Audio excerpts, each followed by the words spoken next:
মুসলমান আপনি আমি শুধুমাত্র কেবলমাত্র এই কয়টি বছর দেখেছি যারা জালেম ছিল, যারা আমাদের মাথার উপরে চাপ দিয়ে রেখেছিল, স্বৈরাচারের ভূমিকা যারা নিয়েছিল, তাদের দলে কিছু আলেম নামের জালেমও ছিল। কথা বলে ঠিক কিনা?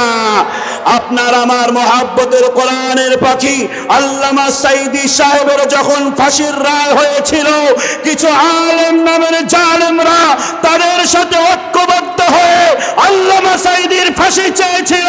তারা আলেম ছাড়া, তারা আলেম নয়, জালেম ছাড়া কিছু নয়। কথা বলে ঠিক কিনা? মুসলমান বিপ্লবী কণ্ঠে শুনতে চাই, সামনে যদি আবারও আপনাকে আমাকে কোরআনের জন্য, ইসলামের জন্য রাজপথে নামতে হয়, কারা কারা রাজি আছো? দুই হাত তুলে আল্লাহকে দেখায় দাও। কি হবে আলেম হয়ে ইমাম সেজে সমাজেতে, পারো যদি সত্য কথা উচ্চ স্বরে না বলিতে। কি হবে আলেম হয়ে ইমাম সেজে সমাজেতে, পারো যদি সত্য কথা উচ্চ স্বরে না বলিতে। চাকরির ভয় করো যদি, ছেড়ে দাও ওই না গদি। কথা বলে ঠিক কিনা? চাকরির ভয় করো যদি, ছেড়ে দাও ওই না গদি। স্বৈরাচারের ভয় করো যদি, ছেড়ে দাও ওই না গদি। কি হবে ধোঁকা দিয়ে আল্লাহকে? বারবার বলবো না, বলবো একবার। কোরআন থেকে তেলাওয়াত হলে আল্লাহ রাব্বুল আলামিনের শানে সকলে বলতে পারবেন কি আল্লাহু আকবার? মুসলমান এখনো কি আল্লাহর নাম নিতে ভয় আছে? আওয়াজ দিয়ে শুনতে চাই, ভয় আছে? আল্লাহু আকবরের স্লোগানকে যারা বলেছিল দলীয় স্লোগান, এই জমিনে আল্লাহু আকবরের স্লোগান দিয়ে সূর্য ওঠে, এই জমিনে আল্লাহু আকবরের স্লোগানে সূর্য ডুবে, এই জমিনে প্রত্যেকটা মুমিনের কলবে কলবে আল্লাহ রাব্বুল আলামিনের তাকবীরের ধ্বনির মহব্বত রয়েছে। অতএব যারা এই দেশ থেকে আল্লাহু আকবরের স্লোগানকে মুছিয়ে দিতে চেয়েছিল, আল্লাহ তাদেরকেই দেশ থেকে বিতাড়িত করেছে। কথা বলে ঠিক কিনা? অতএব মুসলমান কোরআন থেকে তেলাওয়াত হলে আল্লাহ রাব্বুল আলামিনের শানে সকলে আল্লাহু আকবার বলতে পারবো তো? একটি বিষয় মনে রাখবেন, আল্লাহ ছাড়া আপনি আমি যদি কাউকে মনে করি যে ইনি আমার জন্য যথেষ্ট, সেটাই হচ্ছে শিরিক। কথা বলেন ঠিক কিনা? আপনি আমি দেখেছি বাংলার জমিনে কিছু মানুষ মনে করেছিল ক্ষমতা যদি আমাদের হাতে থাকে আমাদেরকে কেউ কিছু করতে পারবে না, তার মানে এই ক্ষমতাকেই তারা তাদের প্রভু বানিয়েছিল। কথা বলেন ঠিক কিনা? মুসলমান কিছু মানুষকে আমরা দেখেছি হয়তো কোনো নেতার সাথে সম্পর্ক থাকার কারণে নিজেকে আর মানুষ মনে করত না, নিজেকে সে মহল্লার খোদা দাবি করত। কথা বলেন ঠিক কিনা? আল্লাহ রাব্বুল আলামিন বলে যে আমি শিরকের গুনাহ কোনোদিন ক্ষমা করব না। সালাম দেয়, এটা রাসূলের সুন্নাত ছিল, কিন্তু সালাম শুনে সালামের জবাব দেওয়াটা প্রত্যেকটা মুসলমানের ওয়াজিব হয়ে যায়, যে সালাম দিয়েছে তাকে শুনিয়ে দেওয়াটা। আমি সালাম দিয়েছি, উত্তর এসেছে মুসলমান ইমানদারের বলিষ্ঠ কণ্ঠের মতো নয়। আমি আবারও সালাম দিচ্ছি, ইমানদারের মতো আওয়াজ দিয়ে উত্তর শুনতে চাই। আসসালামু আলাইকুম ওয়া রাহমাতুল্লাহ। আলহামদুলিল্লাহ,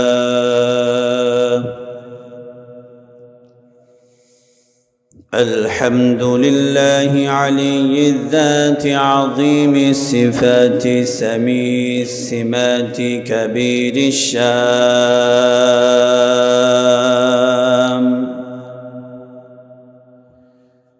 ذليل القدر رفيع الذكر مطاع الأمر جميل البرهان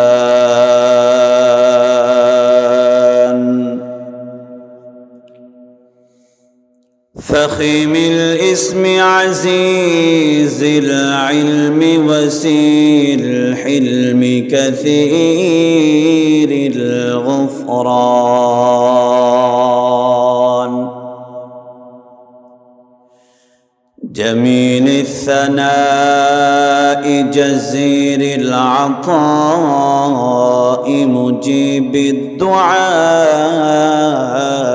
عميم الإحسان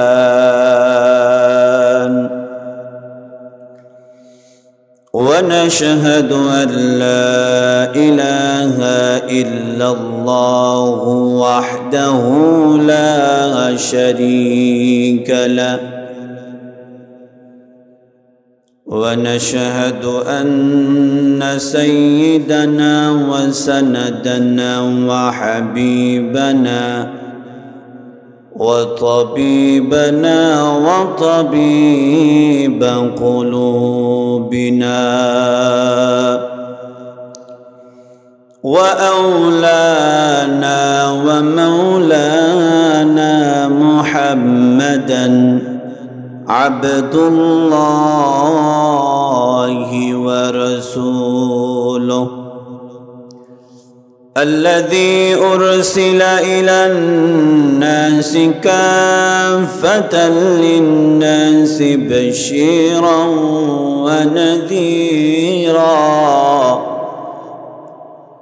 وداعيا إلى الله بإذنه سراجا وقمرا منيرا فقد قال الله تبارك وتعالى في كلامه المجيد وفي فرقان الحميد أعوذ بالله من الشيطان الرجيم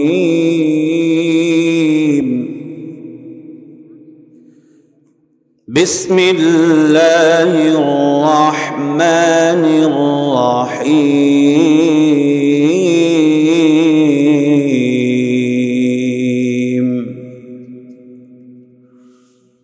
ولقد آتينا لقمان الحكمة أن اشكر لله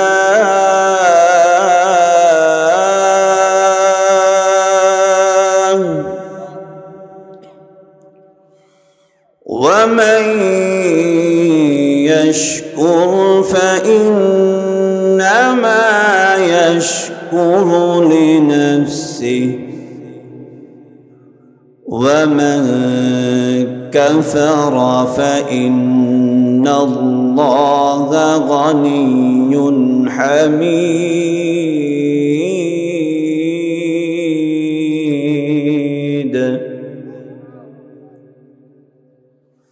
وقال تعالى في شان حبيبه آمرا ومخبرا إن الله وملائكته يصلون على النبي يا أيها الذين آمنوا صلوا عليه وسلموا تسليما اللهم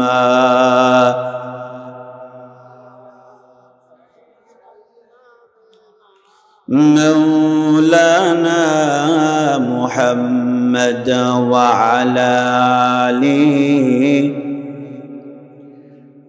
مولانا محمد কি হবে বেঁচে থেকে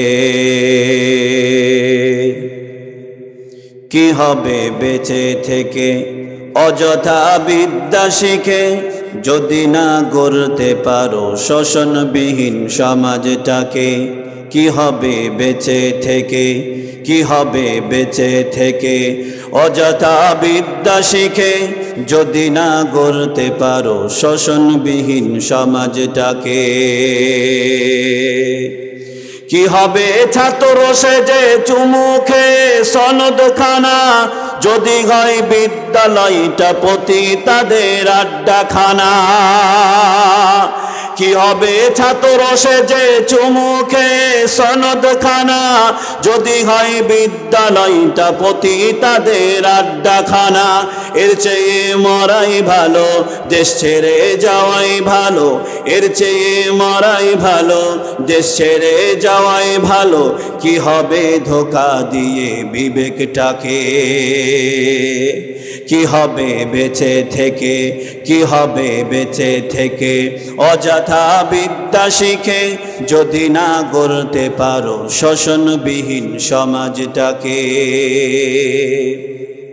কি হবে আলেম হয়ে ইমাম সেজে সমাজেতে, পারো যদি সত্য কথা উচ্চ স্বরে না বলিতে। কি হবে আলেম হয়ে ইমাম সেজে সমাজেতে, পারো যদি সত্য কথা উচ্চ স্বরে না বলিতে। চাকরির ভয় করো যদি, ছেড়ে দাও ওই না গদি। কথা বলে ঠিক না?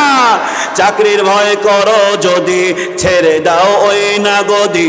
স্বৈরাচারের ভয় করো যদি, ছেড়ে দাও ওই না গদি। কি হবে ধোঁকা দিয়ে আল্লাহকে, কি হবে বেঁচে থেকে অযথা বিদ্যা শিখে, যদি না গড়তে পারো শোষণবিহীন সমাজটাকে।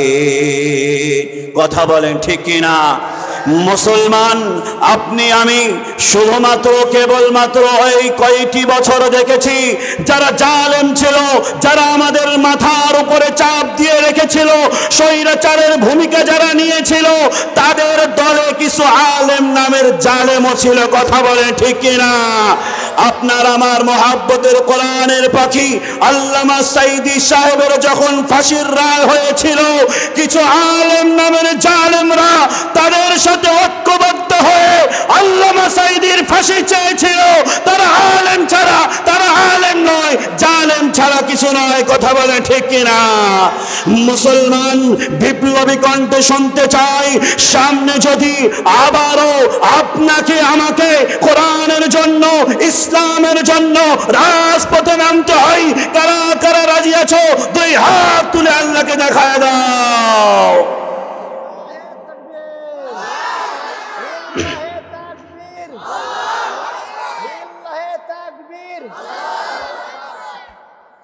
সম্মানিত উপস্থিতি, চরমাজার দিয়ার ঈদগাহা এবং সম্ভবত গোরস্থানের রুহের মাগফিরাতের উদ্দেশ্যে আজকের এই তাফসীরুল কোরআন মাহফিলের সম্মানিত সভাপতি, বিশেষ অতিথি, আজকের আলোচকবৃন্দ, বিশেষ করে আজকের প্রধান আলোচক, আমাদের বিশেষ করে রাজশাহীর গর্ব, আমার শেরে তাজ, রাজশাহীর সমস্ত আলেম ওলামা যিনাকে নিয়ে গৌরব ফখর করেন, আমার শ্রদ্ধেয় ওস্তাদ হজরত হাফেজ কারি মাওলানা আবুল কালাম আজাদ সাহেব, উনি আসবেন, উনি কোরআন থেকে আপনাদের সামনে আলোচনা করবেন। তার আগে আমি অধম আপনাদের সামনে বসেছি, কালামুল্লাহ থেকে একটি সূরার দ্বিতীয় রুকুর একটি আয়াত তেলাওয়াত করেছি। আল্লাহ রাব্বুল আলামিনের কাছে দোয়া করি, আল্লাহ রাব্বুল ইজ্জত যেন আমার জবান দিয়ে সেই সমস্ত কথাগুলো বের করে, যেই কথাগুলো বক্তা এবং শ্রোতা উভয়ের জন্যই দিন জীবন সামনে চলার পথে এই কথাগুলোই যেন আপনার আমার যথেষ্ট হয়ে যায়। সকলেই বলছি আমিন। সম্মানিত উপস্থিতি, আজকের এই মাহফিলে আল্লাহ রাব্বুল আলামিন আপনাকে আমাকে মহাব্বত করে ভালোবেসে শত ব্যস্ততা থেকে মুক্ত করে আজকের এই মাহফিলে আপনাকে আমাকে সুস্থ অবস্থায় ইমানে হালতে আসার এবং বসার সুযোগ দান করেছেন। সেই মহান আল্লাহ রাব্বুল ইজ্জতের দরবারে সকলে অন্তর থেকে প্রাণ ভরে শুকরিয়া আদায় করছি। সকলে পড়ছি আলহামদুলিল্লাহ।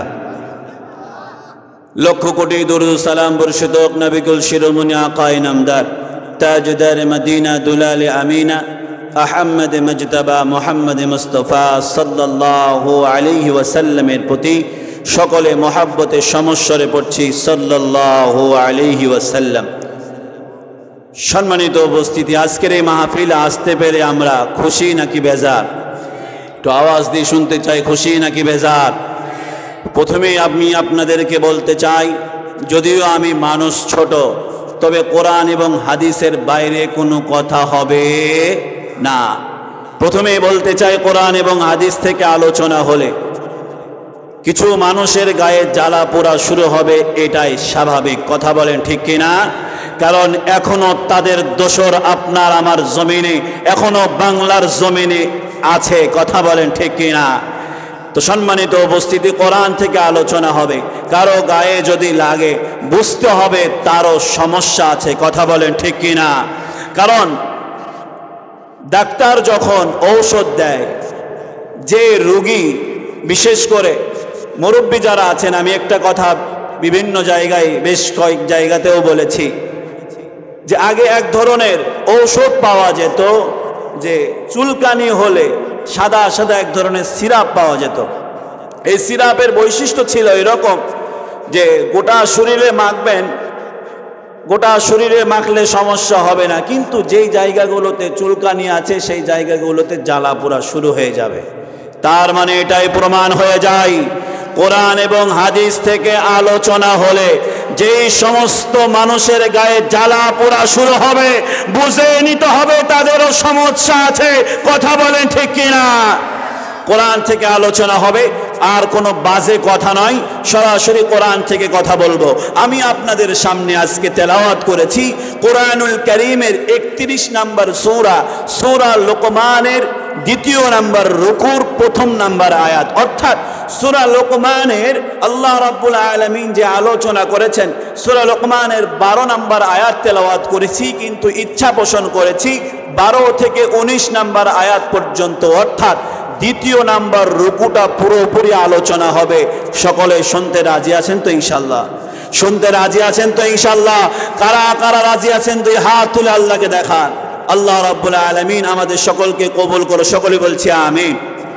বিষয় হচ্ছে তাফসীরুল কোরআন মাহফিল, তাফসীর অনুপাতে আলোচনা হবে। কেউ আবার মনে করেন না যে কি ব্যাপার রে, বক্তা সাহেব এখন পর্যন্ত ইউসুফ জুলেখার ওয়াজ শুরু করলো না, কিসের জন্য?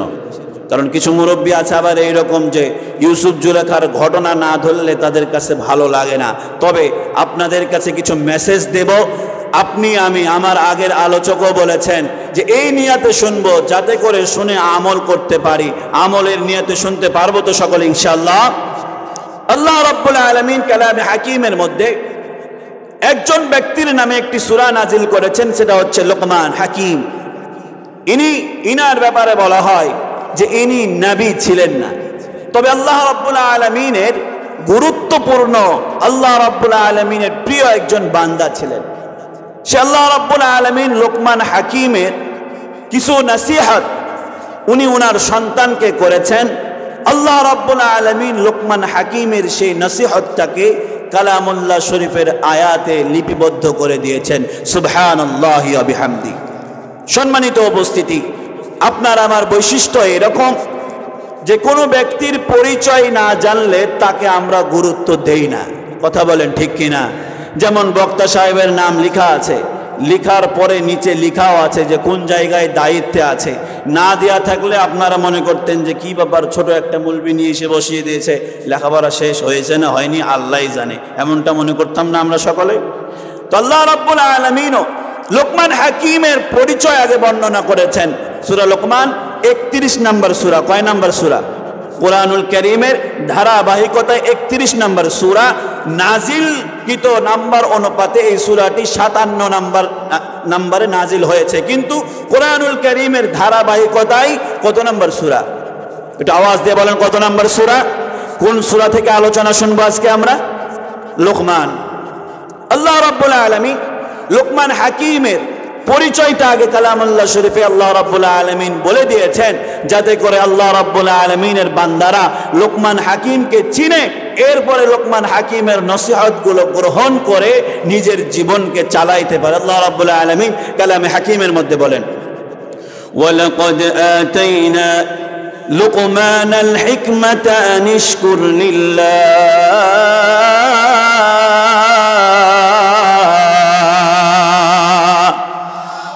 এ ভাই, সমস্ত শক্তি যদি এক জায়গায় করেন জড়ো, তবুও কিন্তু আপনাকে আমাকে স্বীকার করাই লাগবে আল্লাহর শক্তি সব শক্তির চাইতে।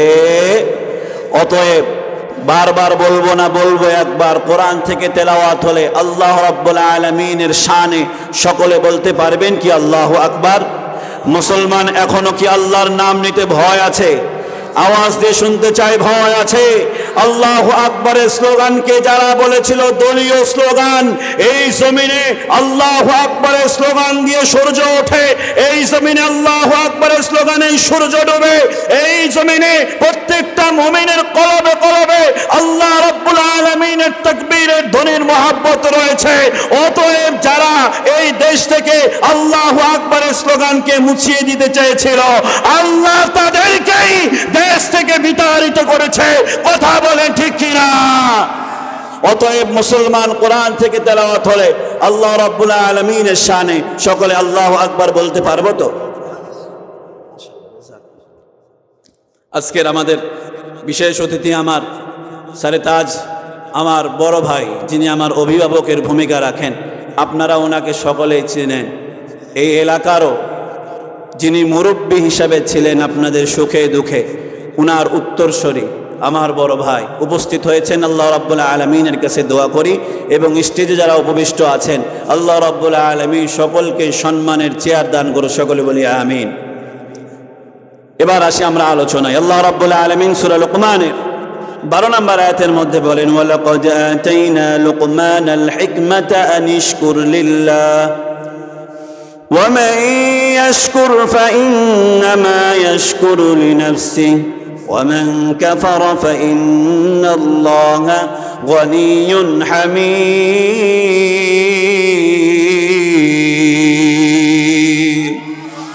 আল্লাহ রাব্বুল আলামিন কালামে হাকিমের মধ্যে বলেন, আমি লোকমান হাকিমকে, আমি আল্লাহ লোকমান হাকিমকে বিশেষ কিছু জিনিস দান করেছিলাম। আল্লাহ রাব্বুল আলামিন বলেন, আমি লোকমানকে এমন একটা জিনিস দান করেছিলাম, ওয়ালাকাদ আতাইনা লুকমানাল হিকমাতা আন ইশকুর লিল্লাহ। আমি লোকমান হাকিমকে আমি আল্লাহ হিকমত, জ্ঞান, প্রজ্ঞা দান করেছিলাম। আল্লাহ রাব্বুল আলামিন বলেন, আমি লোকমানকে জ্ঞান প্রজ্ঞা দান করেছিলাম এবং বলেছিলাম যে আল্লাহ রাব্বুল আলামিনের শুকরিয়া আদায় করতে থাকো। আল্লাহ রাব্বুল আলামিন বলেন, যে কেউ শুকরিয়া আদায় করে সে তো কেবল নিজের কল্যাণার্থে শুকরিয়া আদায় করে। আল্লাহ রাব্বুল আলামিন বলে, বান্দাকে যখন আমি আল্লাহ কোনো নিয়ামত দান করি, এই নিয়ামত পাওয়ার পরে বান্দা যে শুকরিয়া আদায় করে, এই শুকরিয়া আদায় করার দ্বারা কি আল্লাহর সম্মান বৃদ্ধি হয় নাকি? আওয়াজ দিয়ে বলেন, পৃথিবীর সমস্ত মানুষ যদি একত্রিত হয়ে আল্লাহকে বেইজ্জত করতে চায়, আল্লাহর কি কিঞ্চিত পরিমাণ সম্মান কমবে? আওয়াজ দিয়ে শুনতে চাই, কমবে? পৃথিবীর সমস্ত মানুষ যদি আল্লাহ রাব্বুল আলামিনের শুকরিয়া আদায় করে, আল্লাহ রাব্বুল আলামিনের শান কিঞ্চিত পরিমাণ বাড়বে না, কারণ আল্লাহর যে শান রয়েছে সেই শান রয়েই যাবে। কেউ যদি বেইজ্জতি করতে চায়, আল্লাহ রাব্বুল আলামিনকে কিঞ্চিত পরিমাণ বেইজ্জত করতে পারবে না।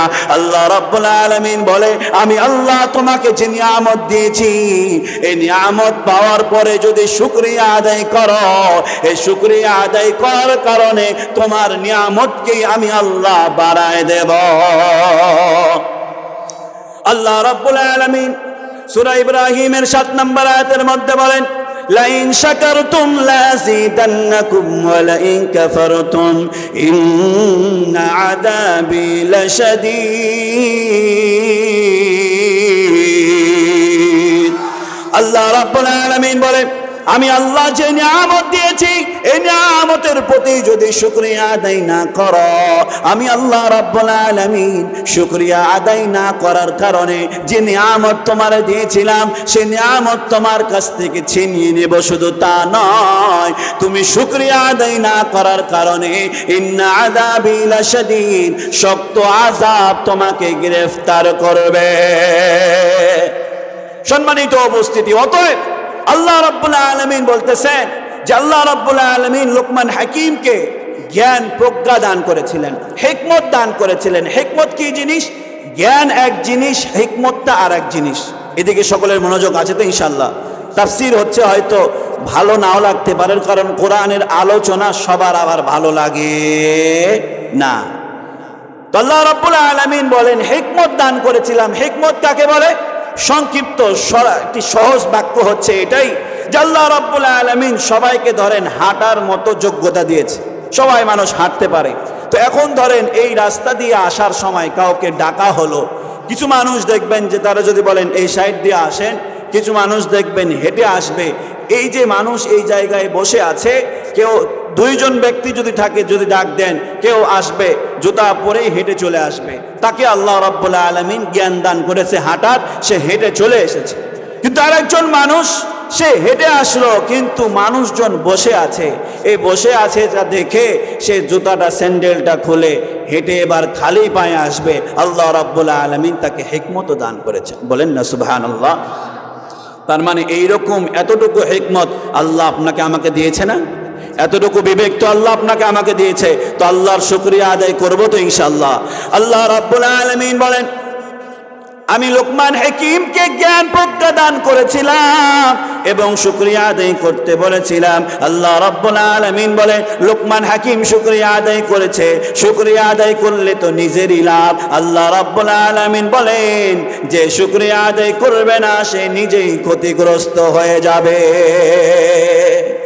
লোকমান হাকিম কেমন ছিলেন ওনার ব্যাপারে তাফসীর ইবনে কাসিরে হযরত কাতাদা রাদিয়াল্লাহু রাহমাতুল্লাহি আলাইহি বলেন যে আল্লাহ রাব্বুল আলামিন হযরত লোকমান হাকিমকে দুইটি জিনিস দিতে চেয়েছিলেন। কয়টা? তো আওয়াজ দিয়ে বলেন কয়টা? হযরত লোকমান হাকিমকে আল্লাহ রাব্বুল আলামিন বলেছিলেন দুইটা জিনিস তোমাকে দিতে চাই, দুইটার মধ্যে একটা নিতে হবে। তাফসীর ইবনে কাসিরে হযরত কাতাদা রাহমাতুল্লাহি আলাইহি বলেন আল্লাহ রাব্বুল আলামিন লোকমান হাকিমকে বলেছিলেন এক নাম্বার হয়তো তুমি নবুয়ত নিবা আর না হলে হিকমত নিবা। হযরত লোকমান হাকিম আল্লাহর ডাক দিয়ে বলে আল্লাহ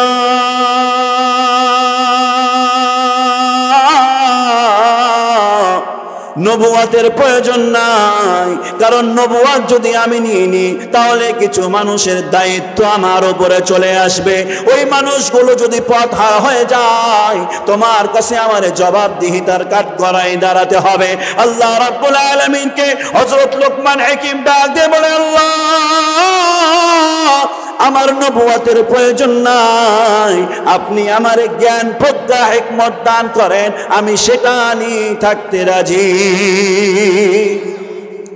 হযরত লোকমান হাকিম কে ছিলেন? তাফসীরে আনওয়ারুল কোরআনে লেখা হয় তিনি হযরত হুদ আলাইহিস সালাতু ওয়াস সালামের যে কওমকে ধ্বংস করা হয়েছিল তাদের মধ্য থেকে যারা বেঁচে গিয়েছিলেন তাদের একজন হযরত লোকমান হাকিম ছিলেন।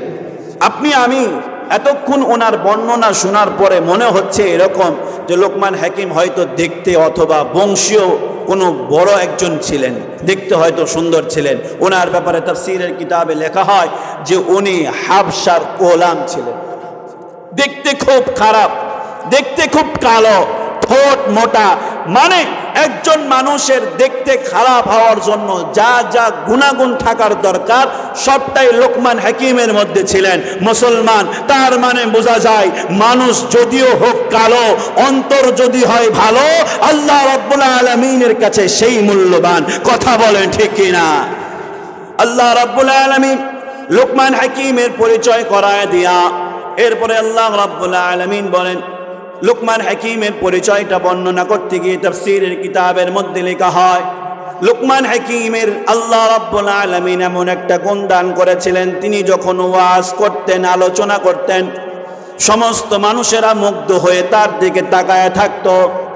লোকমান হাকিম আলোচনা করতেছেন, এমন সময় একজন লোকমান হাকিমকে ডাক দিয়ে বলে লোকমান আপনি কি সেই ব্যক্তি নয় যার সাথে আমি ছাগল চড়াইতাম? আপনার সাথেই তো মনে হয় আমি ছাগল চড়াইতাম, আপনি এত বড় হলেন কিভাবে? মুসলমান, লোকমান হাকিম নিজের পরিচয় লুকাই নাই, আপনার আমার মতো নয়। আগে ছিল চুরি বাটপারি কইরা, এখন সম্পদের মালিক হওয়ার পরে সমাজে বড় বড় হাজী সাহেব সাজে, এমন মানুষ বোধহয় এই এলাকায় নাই। আওয়াজ দিয়ে বলেন আছে না নাই? আগে কি করেছে সব খবর আমাদের কাছে আছে। চুরি করা টাকা দিয়ে উমরা হজ করে আসার পরে তার নামে শুরুতে আল হাজ না লিখলে বলে আমার নামে শুরুতে আল হাজ লিখিসনি কেন? এমন মানুষ আছে না? আওয়াজ দিয়ে বলে আছে না নাই? লোকমান হাকিম ডাক দিয়ে বলে, ও ভাই তুমি আমারে সঠিক চিনতে পেরেছ?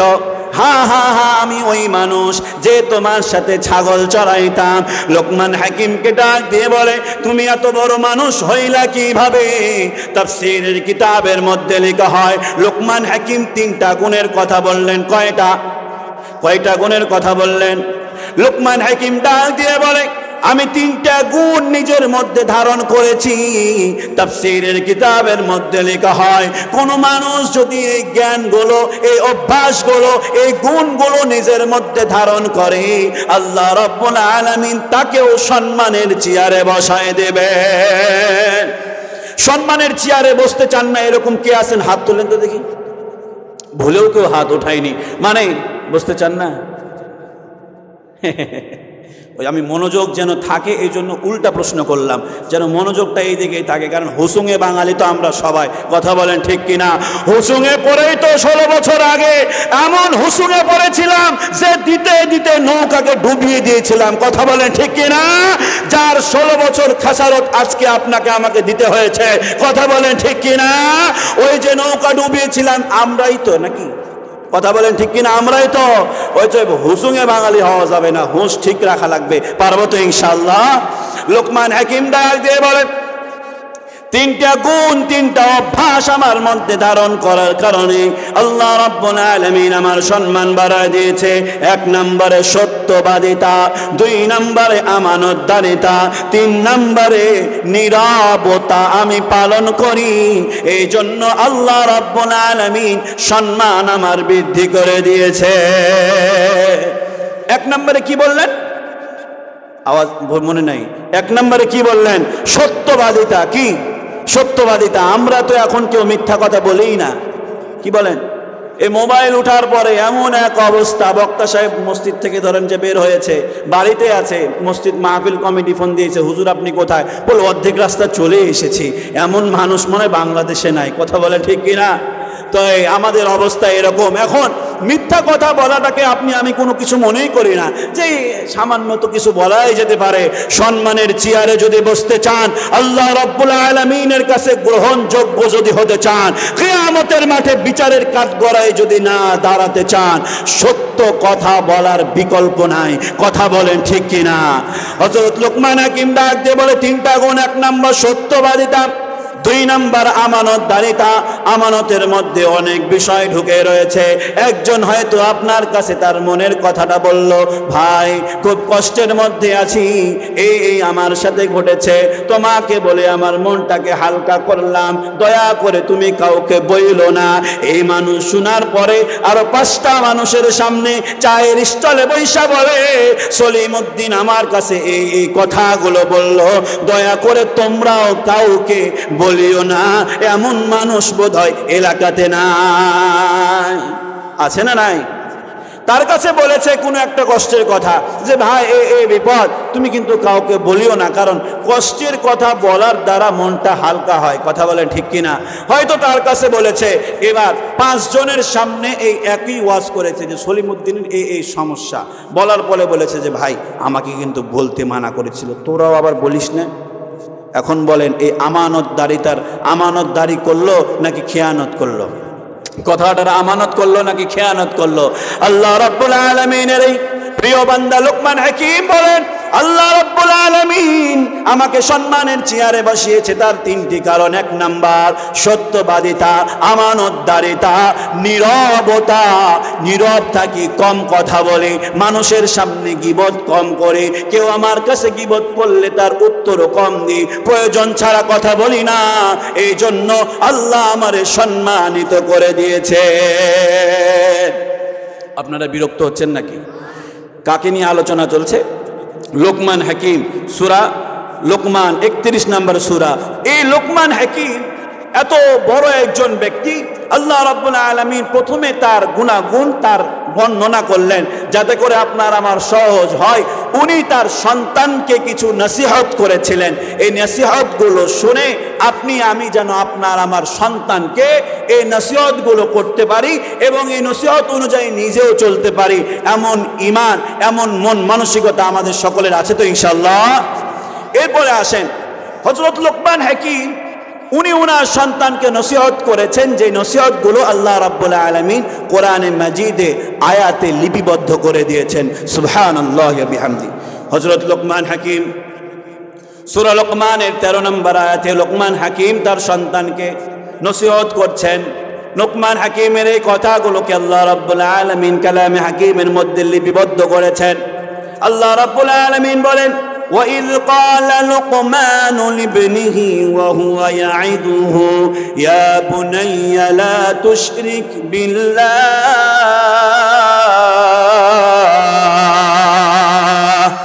إِنَّ الشِّرْكَ لَظُلْمٌ عَظِيمٌ।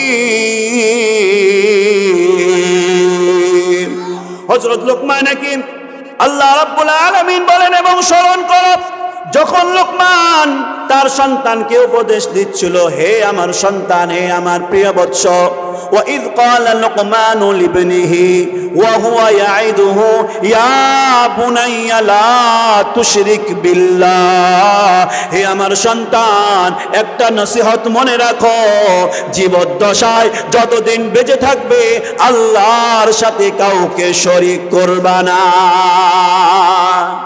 লোকমান হাকিম বলে, বাছা, তোমার কাছে আমার নসিহত এইটা, উপদেশ এইটা যে তুমি কোনোদিন আল্লাহ ছাড়া আল্লাহর সাথে কারো শরীক করবা না, আল্লাহ ছাড়া কাউকে রব হিসাবে মানব না। মুসলমান বুকে হাত দিয়ে বলেন তো, আপনি আমি কি নিজের সন্তানকে নসিহতটি করেছি কখনো? আল্লাহ রাব্বুল আলামিনের এই বান্দা লোকমান হাকিম তার সন্তানকে ডাক দিয়ে বলে, বাবারে, আল্লাহ রাব্বুল আলামিনের সাথে কাউকে শরীক করবা না, কারণ শিরকের গুনাহ আল্লাহ রাব্বুল আলামিন ক্ষমা করবেন না। আল্লাহ রাব্বুল আলামিন সূরা নিসার 48 নম্বর আয়াতের মধ্যে বলেন, ইন্নাল্লাহা লা ইয়াগফিরু আন ইউশরাকা বিহি ওয়া ইয়াগফিরু মা দুনা যালিকা লিমান ইয়াশা।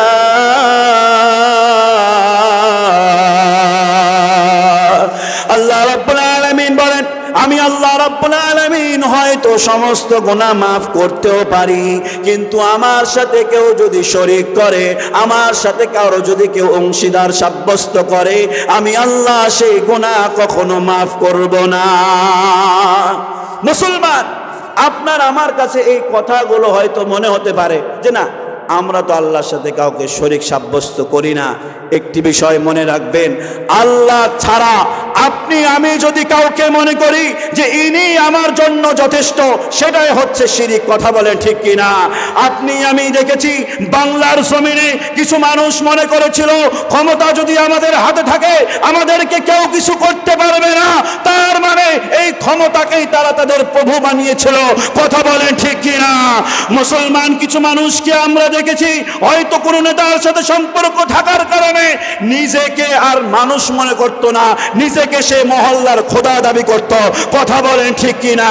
আল্লাহ রাব্বুল আলামিন বলে যে আমি শিরকের গুনাহ কোনোদিন ক্ষমা করব না। কোন মুসলমান যদি নামাজে দাঁড়ায় আল্লাহু আকবার বলার পরে মুহাদ্দিসিনগণ লেখেন আল্লাহু আকবার বলে নামাজে দাঁড়াইলো, আল্লাহু আকবার মানে আল্লাহ সবচাইতে, আওয়াজ দিয়ে বলেন আল্লাহ সবচাইতে, কিন্তু নামাজের মধ্যে আল্লাহর স্মরণ নাই। কয় কাপ চা বিক্রি হলো হিসাব শুরু করলো, দোকানের ব্যবসা কেমন হলো হিসাব শুরু করলো।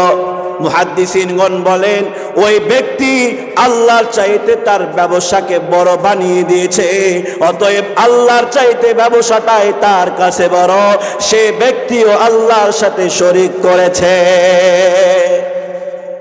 আল্লাহ রাব্বুল আলামিন ছাড়া অন্য কাউকে নিজের প্রভু মনে করা, আল্লাহ আমার জন্য যথেষ্ট, এটাই মুমিন ইমানদার বিশ্বাস করে। কথা বলেন ঠিক কিনা? মুমিন ইমানদার কখনো মনে করতে পারে না রেফারি আমার, খেলোয়াড় আমার, ক্ষমতা আমার কেউ কিছু করতে পারবে না, এটা মুমিন ইমানদার বান্দার বৈশিষ্ট্য হতে পারে না। কথা বলেন ঠিক কিনা? সেই মুমিন ইমানদার সব সময় বিশ্বাস রাখবে আল্লাহ আমার জন্য যথেষ্ট।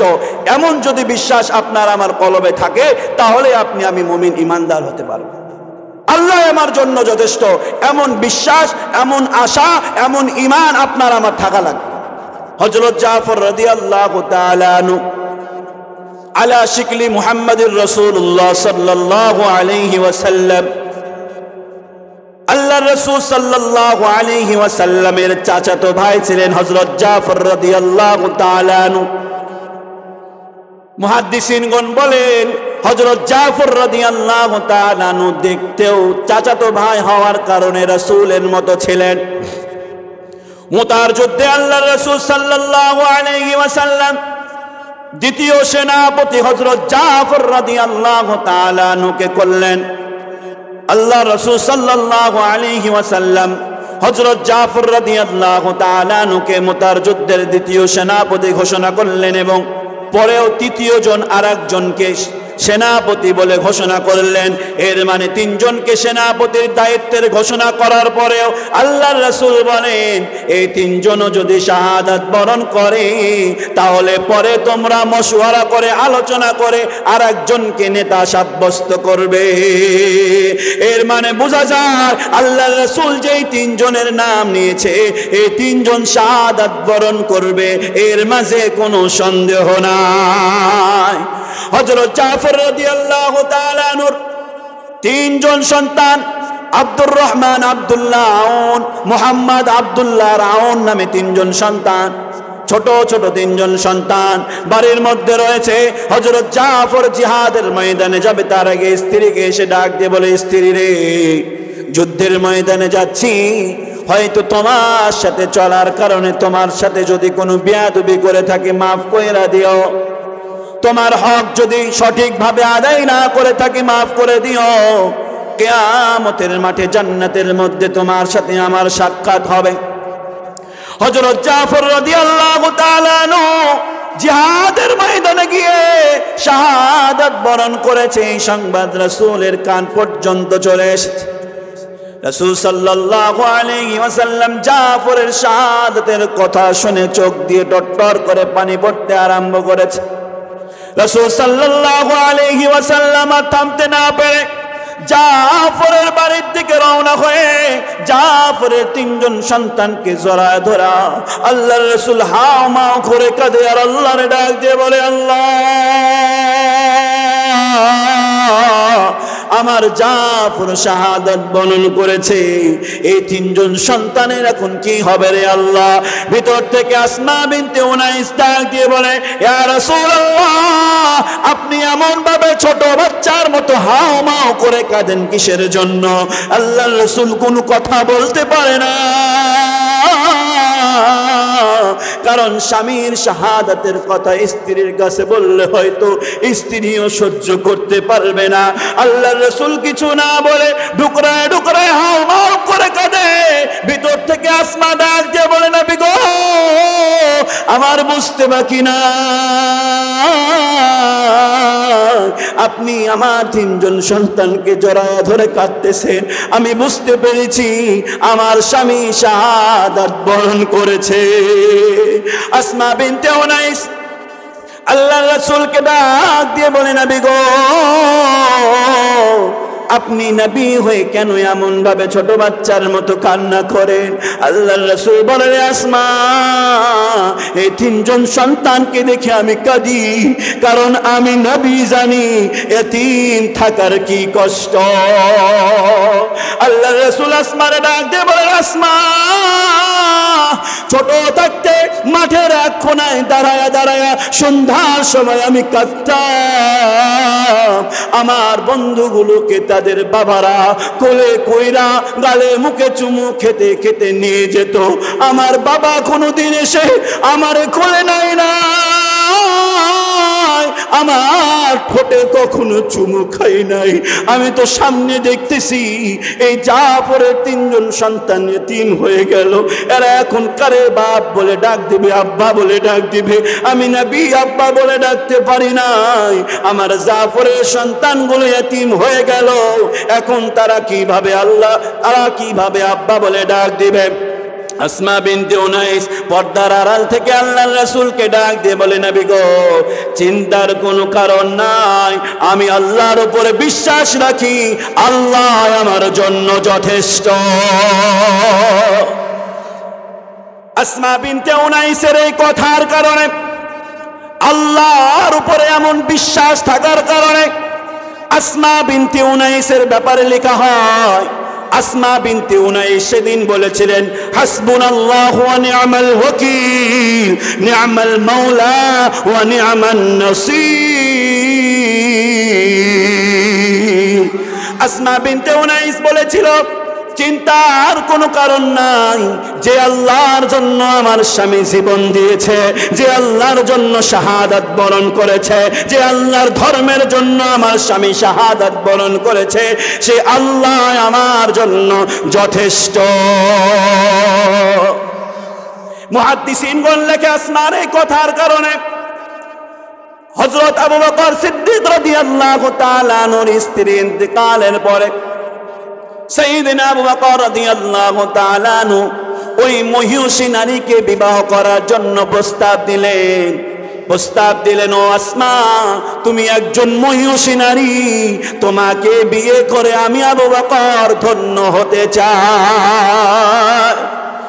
হযরত আবু বকর সিদ্দিক রাদিয়াল্লাহু তাআলা আনহুর সাথে কোন মুহাদ্দিসিনগণ বলেন 2 বছর, কেউ বলে 3 বছর আসমা বিনতে উনাইস সংসার করেছেন। আবু বকর রাদিয়াল্লাহু তাআলা আনহুর থেকে একটা সন্তান হয়েছিল, যার নাম আব্দুর রহমান। হযরত সাইয়েদনা আবু বকর ইন্তেকালের পরে সাইয়েদনা আলী রাদিয়াল্লাহু তাআলা আনহুর স্ত্রী নবী কন্যা মা ফাতেমা ইন্তেকালের পরে হযরত আলী রাদিয়াল্লাহু তাআলা আনহু আসমার কাছে প্রস্তাব দিয়েছিল, রে আসমা, তোমার মতো মহিষী নারীকে আমি বিবাহ করে আমি আলীও ধন্য হয়ে যেতে চাই। হযরত আসমা বিনতে উনাইস এমন একজন মহিলা যে কিয়ামতের মাঠে 3 জন মহান ব্যক্তির স্ত্রী হিসেবে কিয়ামতের মাঠে পরিচয় দিবে। হযরত জাফর রাদিয়াল্লাহু তাআলা আনহু শহীদের স্ত্রী হিসেবে, ইসলামের প্রথম খলিফা সাইয়েদনা আবু বকর রাদিয়াল্লাহু তাআলা আনহুর স্ত্রী হিসেবে, হযরত আলী কাররামাল্লাহু ওয়াজহাহুর স্ত্রী হিসেবে। বলেন না সুবহানাল্লাহ।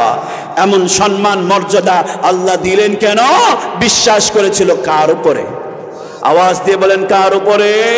মুসলমান অতএব স্পষ্ট এটাই হয়ে যায়, আপনি আমিও আল্লাহ ছাড়া যদি অন্য কাউকে নিজের খোদা হিসাবে মেনে নেই, নিজের অভিভাবক হিসাবে মেনে নেই, তাহলে দুনিয়ার বুকে আপনাকে আমাকে লজ্জিত হতে হবে। পক্ষান্তরে যদি আল্লাহকে আপনি আমি রব হিসাবে মেনে নিই, দুনিয়াটাই আপনার আমার পায়ের নিচে চলে আসবে। বলেন না সুবহানাল্লাহ। কারণ আল্লাহরই তো এই পৃথিবীটা, কথা বলেন ঠিক কিনা? এই আল্লাহর যদি আপনি আমি হয়ে যাই, মুহাদ্দিসিনগণ বলেন, কোন বান্দা যদি আল্লাহর হয়ে যায়, আল্লাহর গোটা পৃথিবী ওই বান্দার গোলাম হয়ে যাবে। বলেন না সুবহানাল্লাহ। তো হযরত লুকমান হাকিম তার সন্তানকে উপদেশ দিচ্ছে, ওয়া ইয ক্বালা লুকমানু লিবনিহি ওয়া হুয়া ইয়াইদুহু ইয়া বুনাইয়া লা তুশরিক বিল্লাহ ইন্নাশ শিরকা লাযুলমুন আযীম। হে আমার সন্তান, আল্লাহর সাথে কাউকে শরীক সাব্যস্ত করবা না, নিশ্চয় ইন্নাশ শিরকা লাযুলমুন আযীম, শিরিক হচ্ছে সবচাইতে বড় গুনাহ। হযরত লুকমান হাকিম তার সন্তানকে উপদেশ দিলেন যে, আমার সন্তান, তুমি তোমার আল্লাহর সাথে কাউকে শরীক করবা না। বান্দা যখন আল্লাহকে চিনিয়ে দিল, আল্লাহ রাব্বুল আলামিন সূরা লুকমানের 14 নম্বর আয়াতের মধ্যে বলেন, ওয়া ওয়াসাইনাল ইনসানা বিওয়ালিদাইহি হামালাতুহু উম্মুহু ওয়াহনান আলা ওয়াহনিন ওয়া ফিসালুহু ফি আমাইনি আনিশকুর লিল্লাহ في عامين أن اشكر لي ولوالديك إلي المصير। আল্লাহ রাব্বুল আলামিন লোকমানের এই উপদেশ শোনার পরে এরপরে যে আয়াতটি, এটা আল্লাহর পক্ষ থেকে নসিহত। আল্লাহ রাব্বুল আলামিন লোকমান হাকিমের এই কথার পরে আল্লাহ নিজের নসিহত যোগায়া দিয়েছে। আল্লাহ রাব্বুল আলামিন বলেন, ওয়াসাইনাল ইনসানা বিওয়ালিদাইহি হামালাতহু উম্মুহু ওয়াহনান আলা ওয়াহনিন ওয়া ফিসালুহু ফি আমাইনি আনিশকুর লি ওয়া লিওয়ালিদাইয়া ইলাইয়াল মাসির। আল্লাহ রাব্বুল আলামিন এর আয়াত নাজিল করছে, ওয়াসাইনাল ইনসানা বিওয়ালিদাইহি, হে মানুষ সকল, পৃথিবীর বুকে যতদিন বেঁচে থাকবা মা বাবার সাথে সুন্দর ব্যবহার করবা। এই জায়গায় বিষয়টি এরকম, মুহাদ্দিসিনগণ লেখে যে লোকমান হাকিম আল্লাহকে তার সন্তানকে চিনালো, এরপরে আল্লাহ রাব্বুল আলামিন নিজে আয়াত নাজিল করে সন্তানকে মা বাবা চিনায় দিলেন। বলেন না সুবহানাল্লাহ। অতএব মুসলমান নিজের সন্তানকে যদি আল্লাহর গোলাম বানায় দেন, আল্লাহ রাব্বুল আলামিন আপনার সন্তানকে আপনার গোলাম বানায় দিবে। বলুন না সুবহানাল্লাহ। আমরা দেখেছি পৃথিবীর বুকে, বাংলার জমিনেও দেখেছি অনেক সন্তান মুরব্বী বাবার গায়ে হাত তুলে কথা বলেন, ঠিক কিনা? এমনটা ঘটে না? এমনটা ঘটার একটাই কারণ, নিজের সন্তানকে আল্লাহ চিনাও নাই, নিজের সন্তানকে আল্লাহর গোলামি চিনাও নাই, আল্লাহর গোলামি শিখাও নাই। এই জন্য আল্লাহ তোমাকে তোমার সন্তানকে তোমার গোলামি করতে বাধ্য করে নাই, যার কারণে বুড়া বয়সে সন্তানের কাছে পিটুনি খেতে হয়েছে। কথা বলেন, ঠিক কিনা? আল্লাহ রাব্বুল আলামিন বলে যে, হে লোকমান, তুমি তো একটা নসিহত করলে আমাকে চিনার জন্য, এবার আমার পক্ষ থেকে নসিহত তুমি তোমার সন্তানকে করে দাও যে তোমার সন্তান যেন মা বাবার সাথে সুন্দর ব্যবহার করে। আল্লাহ রাব্বুল আলামিন আয়াতের মধ্যে বলে, মা বাবা মায়ের সাথে সুন্দর ব্যবহার করবা। কিসের জন্য? কারণ এই মা 2 বছর কষ্ট কইরা তোমারে দুধ খাওয়াইছে, 10 মাস 10 দিন তোমারে গর্ভে ধারণ করেছে। এই মার যেমন তুমি শুকরিয়া আদায় করবে, ঠিক আমি আল্লাহর শুকরিয়া তোমাকে আদায় করতে হবে। আল্লাহ রাব্বুল আলামিন পরের আয়াতের মধ্যে 14 নম্বর আয়াতের মধ্যে বলেন, ওয়া ইন জাহাদাকা আলা আন তুশরিকা বিমা লাইসা লাকা বিহি ইলম ফালা তুতি'হুমা ওয়া সাহিবহুমা ফিদ দুনিয়া মারুফা ওয়াত্তাবি' সাবিলা মান আনাবা ইলাই সুম্মা ইলাইয়া মারজি'ুকুম ফাউনাব্বিউকুম বিমা কুনতুম তা'লামুন। আল্লাহ রাব্বুল আলামিন আয়াতের মধ্যে বলে যে মা বাবার সাথে কেমন সুন্দর ব্যবহার করবা। তোমার মা হয়, তোমার মা যদি মুশরিক হয়, তোমার মায়ের সাথে তোমাকে সুন্দর ব্যবহার করতে হবে। বলুন না সুবহানাল্লাহ। আল্লাহ রাব্বুল আলামিন বলে, তোমার মা যদি, তোমার বাবা যদি তোমাকে অন্য ধর্ম, অন্য খোদাকে মানতে বাধ্য করে, সেটা বাদে তুমি মানবা না, সেটা মানবা না, তবে তাদেরকে এমন ভাবে বলবা, তাদের সাথে এমন ভাবে কথা বলবা তারা যাতে করে কষ্ট না পায়। বলুন না সুবহানাল্লাহ। আল্লাহ রাব্বুল আলামিন এই আয়াতের মধ্যে বলে, মা যদি কাফের হয়, মা যদি অন্য ধর্ম পালন করার জন্য চাপ দেয়, অন্যকে রব হিসাবে মানতে চাপ দেয়, সেই কথা মানা যাবে না। তবে না যে বলবা, এই নাটাও নমনীয়তার সাথে বলতে হবে। বলুন না সুবহানাল্লাহ। আল্লাহ রাব্বুল আলামিন সূরা বনী ইসরাঈলের মধ্যে বলেন, وقضى ربك ألا تعبدوا إلا إياه وبالوالدين إحسانا। এই আয়াতের মধ্যে আল্লাহ রাব্বুল আলামিন বলে, মা বাবার সাথে এমন ভাবে ব্যবহার করবা, এই মা বাবা যদি বয়স হয়ে যায়, তোমার কথার ধরনটা যেন এমন না হয় যে তোমার কথা শুনে মা উহ বলে শব্দ করেছে। মা বাবা যদি তোমার উপরে রাগ করে উহ করে শব্দ করে, তোমার জীবনের সমস্ত আমল নষ্ট হয়ে যাবে। জোরে বলুন না নাউজুবিল্লাহ। ওয়াইসাল করনি রাসূল করিম সাল্লাল্লাহু আলাইহি ওয়াসাল্লামের সময়ে যিনি ঈমান এনেছিলেন, একজন সাহাবী আদনা সে আদনা, ছোট থেকে ছোট একজন সাহাবী, যে ঈমান আনার পরে রাসূলকে দেখেছেন, এই ব্যক্তি আর সমস্ত পৃথিবীর মানুষের আমল যদি এক জায়গায় করা হয়, একজন ছোট সাহাবীর সমতুল্য হতে পারবে না। বলুন না সুবহানাল্লাহ। ওয়াইসাল করনি আল্লাহর রাসূল সাল্লাল্লাহু আলাইহি ওয়াসাল্লামের আমলে ঈমান এনেছিলেন। আল্লাহর রাসূলকে চাইলেও দেখতে পেতেন। রাসূলের কাছে বারবার চিঠি দেয়, নবী গো আপনার সাথে সাক্ষাৎ করে নিজের নামটা সাহাবীর নামে লিখতে চায়। আল্লাহর রাসূল উত্তরে দেয়, ওয়াইসাল করনি, তোমার বাড়িতে বৃদ্ধ মা রয়েছে, ওই মায়ের খেদমত করো। ওই মায়ের খেদমত যদি তুমি করো, আমি রাসূলের সাথে সাক্ষাতের প্রয়োজন পড়বে না, আল্লাহ তোমার মর্যাদা এমনিতেই বৃদ্ধি করে দেবে। ওয়াইসাল করনি মায়ের খেদমত করার কারণে আল্লাহ রাব্বুল আলামিন তার জবানটাকে এমন বানায় দিয়েছিল মুস্তাজাবুদ দাওয়া। সে যা দোয়া করত আল্লাহ রাব্বুল আলামিন তাই কবুল করতেন। আল্লাহর রাসূল সাইয়েদনা আলী আর ওমরকে ডাক দিয়ে বলে, রে ওমর, তোমার কাছে আমি একটা কথা বলতে চাই। আমি রাসূলের ইন্তেকালের পরে আমার একজন পাগল উম্মত আসবে যার নাম ওয়াইসাল করনি। রে ওমর, তুমি আলীকে বলে দিও সে যেন তার কাছে দোয়া চায়, এবং ওমর তুমি তোমার নিজের জন্য ওই ওয়াইসাল করনির কাছে দোয়া চাইবে এবং তারে বলবে সে যেন আমার সমস্ত উম্মতের জন্য দোয়া করে। কোন ওমরকে দোয়া চাওয়ার জন্য বলা হলো? যে ওমরের ব্যাপারে আল্লাহ রাসূল সাল্লাল্লাহু আলাইহি ওয়াসাল্লাম বলেছেন যে আমার পরে কোন নবী আসলে ওমর নবী হিসাবে আসতো।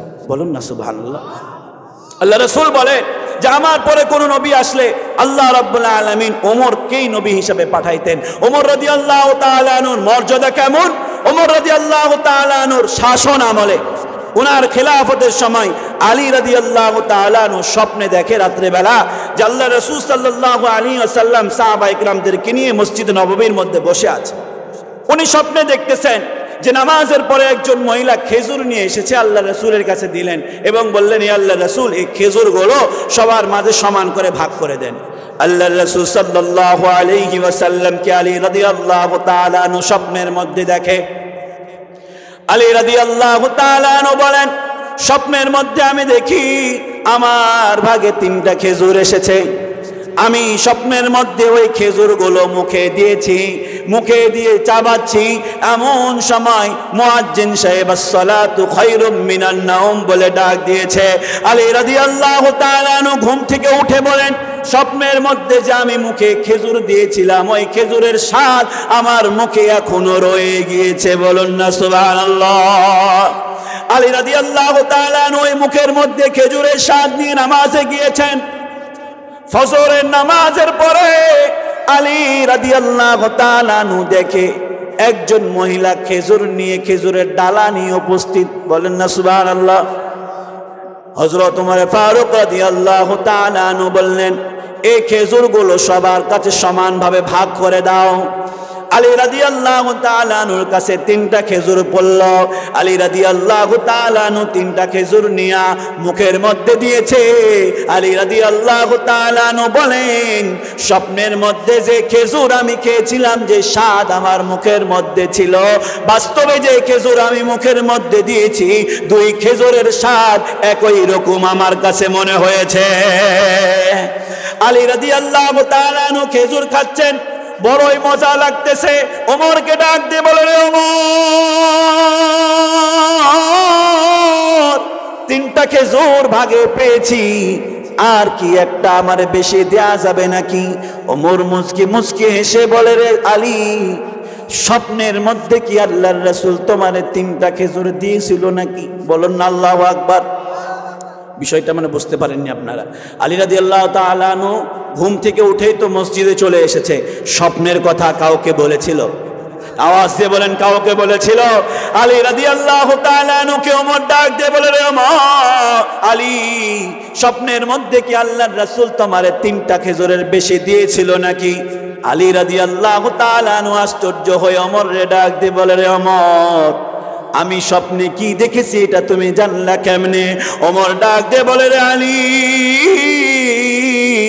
আল্লাহ রাব্বুল আলামিন মক্কা মদিনায় কে কি স্বপ্ন দেখে এই স্বপ্নের খবর আমার কাছে পৌঁছায়া দেয়।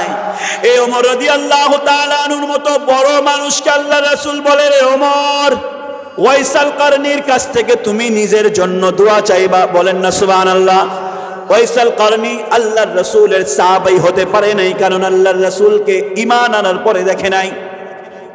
ওয়াইসাল করনি আল্লাহর রাসূল সাল্লাল্লাহু আলাইহি ওয়াসাল্লামের ইন্তেকালের পরে ওমর রাদিয়াল্লাহু তাআলা আনহুর খিলাফতের আমলে হজে এসেছেন।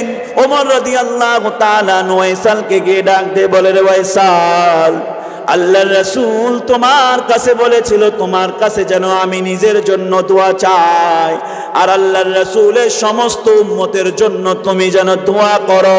রে ওয়াইসাল, এমন মর্যাদা তোমার হলো কিভাবে? ওয়াইসাল করনি ডাক দিয়ে বলে, মায়ের খেদমত করার কারণে আল্লাহ রাসূল সাল্লাল্লাহু আলাইহি ওয়াসাল্লামের সাথে সাক্ষাৎ করতে পারি নাই, এই জন্য আল্লাহ আমার জবানটাকে এমন বানায় দিয়েছে যে আমি যার জন্য দোয়া করি, যেই জন্যই দোয়া করি, আল্লাহ সেই দোয়াই কবুল করে ফেলে।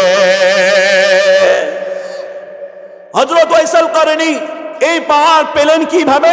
মা বাবার খেদমত করার কারণে। মুসলমান, হে যুবক ভাইরা আমার, জীবনে যদি দুনিয়ার বুকেও সাকসেসফুল হতে চাও, দুনিয়াতে যদি নিজেকে বড় বানাইতে চাও, মা বাবার খেদমতের বিকল্প নাই। কথা বলেন ঠিক কিনা?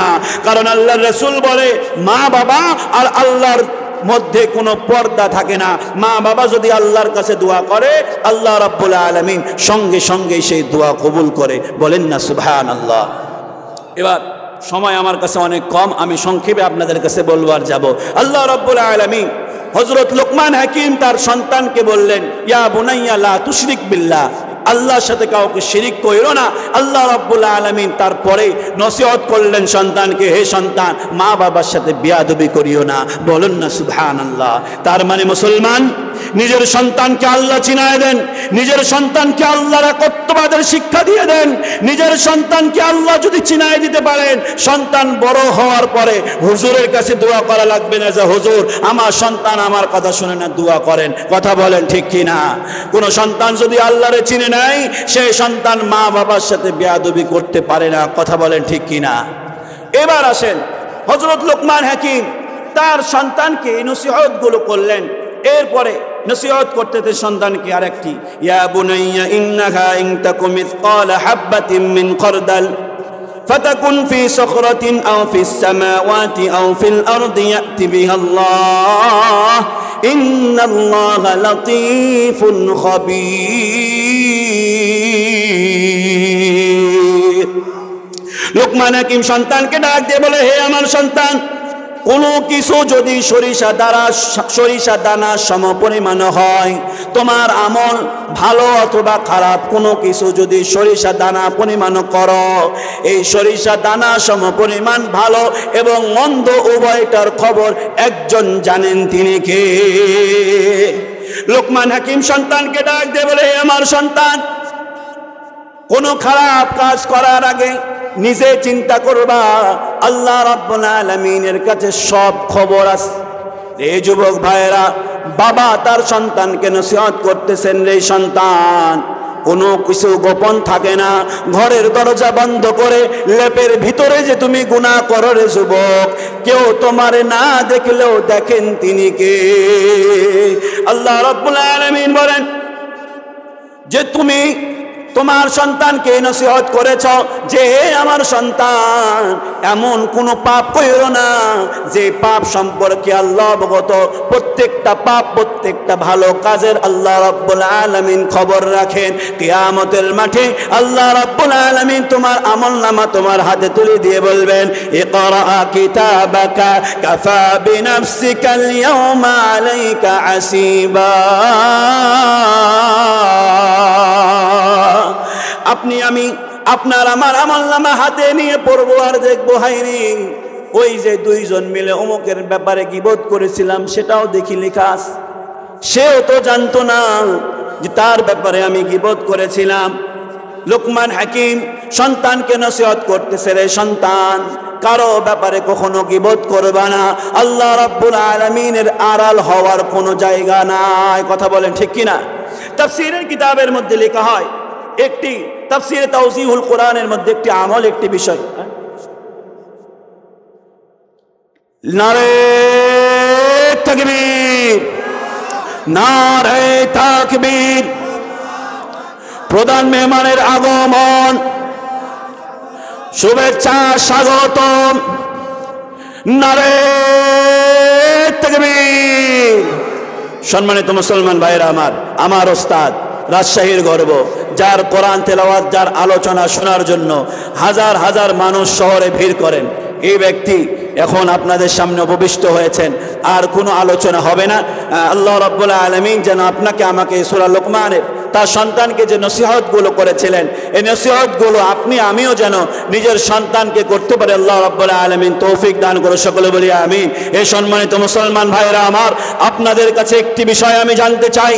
এই তাফসীরুল কোরআন মাহফিল আজকে সংগঠিত হয়েছে কোরআন এবং হাদিসের ব্যাখ্যা করার জন্যই তো, কথা বলেন ঠিক কিনা? তো এই কোরআন এবং হাদিস মোতাবেক নিজের জীবনকে চালানোর জন্য সব সময় মুসলমান প্রস্তুত থাকবো তো ইনশাআল্লাহ? পারবো তো ইনশাআল্লাহ? আসুন, আল্লাহ রাব্বুল আলামিন আপনাকে আমাকে এই কোরআন এবং হাদিস অনুপাতে নিজের জীবনকে চলার তৌফিক দান করুন, সকলে বলি আমিন। আমার ওস্তাদ চলে এসেছেন, উনি বয়ান করবেন। আল্লাহ রাব্বুল আলামিন ওনার আলোচনার মধ্যে বারাকা দান করুক এবং ওনার হায়াতের মধ্যে বারাকা দান করুক। আল্লাহ রাব্বুল আলামিন আজকের এই আলোচনা থেকে আপনাকে আমাকে নিজের জীবনের সামনের জগৎটাকে সুন্দরভাবে সাজানোর তৌফিক দান করুক, সকলে বলছি আমিন। ওয়া আখিরু দাওয়ানা আলহামদুলিল্লাহি রাব্বিল আলামিন। আসসালামু আলাইকুম ওয়া রাহমাতুল্লাহি ওয়া বারাকাতুহু।